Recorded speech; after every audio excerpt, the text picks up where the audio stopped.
pessoal, tudo bem? Esse é o terceiro vídeo sobre a introdução alimentar da Luísa através do método BLW. E nele eu quero falar sobre os engasgos. Eu acho que é uma preocupação de 100% das mães, foi uma preocupação minha até eu iniciar o método e ver como é que a coisa ia desenrolar, como é que ia acontecer.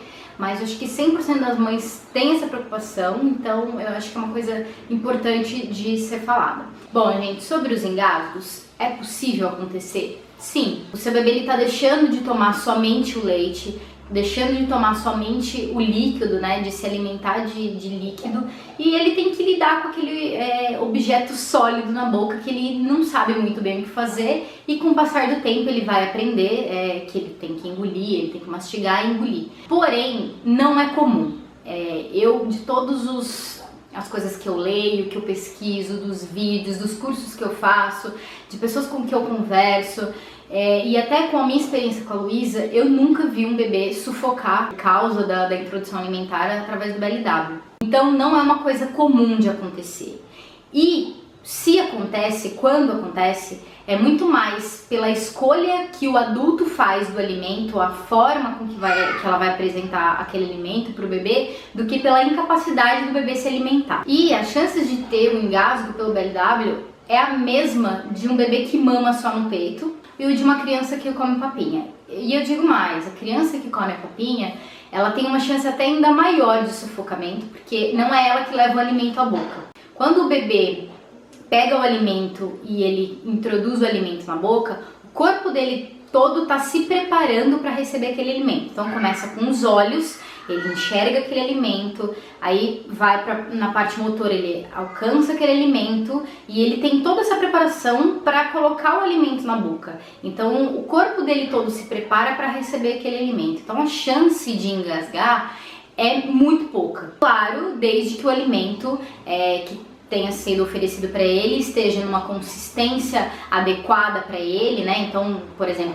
no caso dos bebês que não têm dentes ainda, então tem que ser bem macio e que seja num formato correto. Então, seguindo aquelas dicas que eu já falei nos outros vídeos, de não deixar o seu bebê comer sem supervisão, de não apressar o seu bebê, enfim, de todos as outras dicas que eu dei. E se você não sabe do que eu tô falando, acessa aqui em cima e assista os 2 primeiros vídeos antes desse. Então, se você seguir todo aquele passo a passo e mais o que eu vou mostrar de maneira correta de cortar os alimentos, a chance do seu bebê engasgar com BLW é quase nenhuma. Os bebês também a gente nasce com 2 mecanismos de defesa. O reflexo de Gag, que nada mais é do que, sabe quando a gente vai escovar o dente e a gente coloca a escova muito pra trás, assim, vai limpar a língua e coloca a escova muito pra trás e tem aquela ânsia de vômito?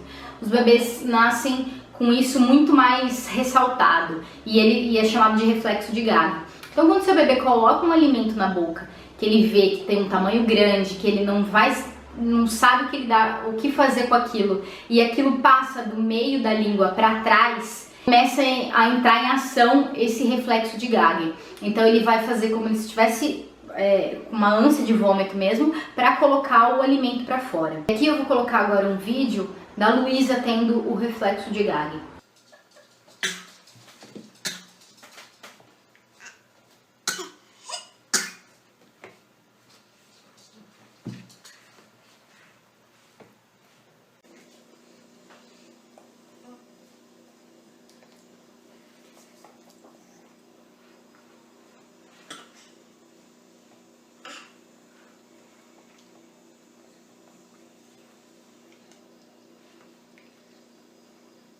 Outro mecanismo de defesa do corpo do bebê é a tosse. Então, de repente, se um alimento escapou e desceu sem que o bebê tivesse percepção daquilo, ele tosse para que aquilo ou saia ou desvie, não vá para as vias aéreas e causando o sufocamento. Então, é muito comum também as pessoas confundirem o reflexo de Gag com o engasgo.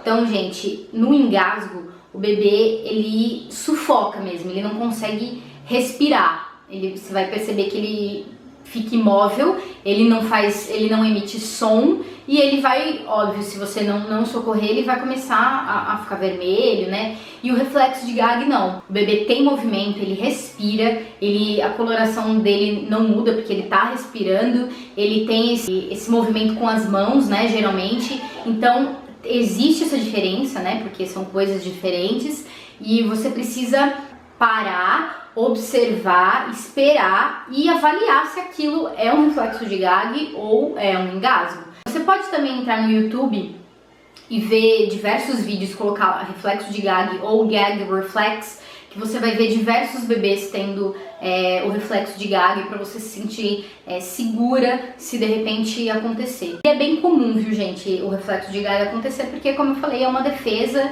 e o bebê tá aprendendo a comer ainda, então é bem comum acontecer. E uma coisa também para diferenciar os dois é que o reflexo de gag ele dura de 3 a 15 segundos no máximo. Passou disso, então você já pode interferir. Existe uma manobra que os bombeiros usam, até tem quando acontece de um bebê engasgar com leite, por exemplo. É exatamente essa manobra que vocês devem assistir. Eu vou deixar o card aqui em cima do link do vídeo para vocês assistirem. Chama manobra de Heimlich. Então você vai lá, acessa, e é importante que você assista. Independente se você for praticar o BLW ou não, de repente o seu bebê mais novo pode sufocar com leite, ou mais velho pode colocar algum objeto, algum brinquedo na boca, e você precisa estar ciente, toda mãe precisa estar ciente dessa manobra de desengasgo. Bom, falando um pouquinho só da minha experiência, então, a Luísa já teve vários reflexos de gag, né, principalmente quando ela era mais novinha. Agora deu uma diminuída porque ela já tá aprendendo, ela já tem 2 dentinhos, tá nascendo mais um agora. E ela já tá aprendendo a lidar com o alimento na boca, então deu uma diminuída. Mas ela já teve um engasgo que foi por culpa minha, apesar de eu tomar todos os cuidados. Eu tava alimentando ela sentada, a gente estava numa casa de uma conhecida nossa, e ela estava sentada no meu colo e ela pediu um pedaço de maçã, eu cortei da maneira correta, mas ela estava no meu colo, não estava numa posição apropriada, eu estava conversando e a maçã parou. Eu mantive a calma. Eu sei que não é fácil, eu sei que é uma coisa que de repente para a maioria das mães é desesperador, mas eu penso assim, que a criança já tá passando por aquilo. Se eu me desesperar, quem que vai agir, né? Quem que vai agir da maneira correta? Então, eu mantive a calma, durou, gente, 2 segundos. Mas realmente parece uma eternidade. Virei ela de barriga para baixo, fiz a manobra, ela cuspiu a maçã, o pedacinho de maçã, e fingiu que nada, parece que nada tinha acontecido. Foi lá, pediu de novo a maçã, e a minha perna ficou mole, mas eu não desisti do BLW. Isso eu acho que ela tinha uns 7 meses, mais ou menos. E eu não desisti do BLW, eu vi que tinha acontecido por uma culpa minha mesmo, por uma escolha, pela maneira com que eu dei o alimento pra ela. E até hoje ela come pelo BLW. Concluindo o assunto engasgo, se você tiver muita precaução, com os cuidados que o BLW exige, é muito difícil acontecer de engasgar, da criança engasgar, da criança aspirar. Só vale lembrar que a Luísa não aspirou, né? Só ficou parado na garganta e ela não conseguia se desvencilhar daquilo.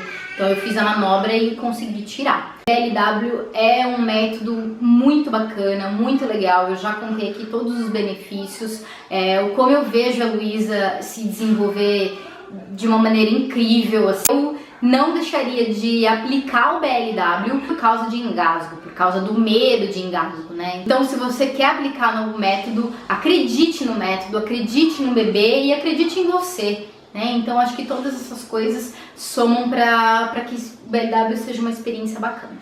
Bom, pessoal, esse foi o vídeo de hoje. Espero muito que vocês tenham gostado. Eu quero agradecer imensamente as meninas que estão interagindo, que estão participando, que estão acompanhando aí a saga do BLW. Eu quero agradecer demais, porque essa troca de experiência pra mim é incrível. Obrigada por vocês deixarem comentário, por mandarem as dúvidas de vocês. Muito, muito, muito obrigada. Um beijo e até o próximo vídeo.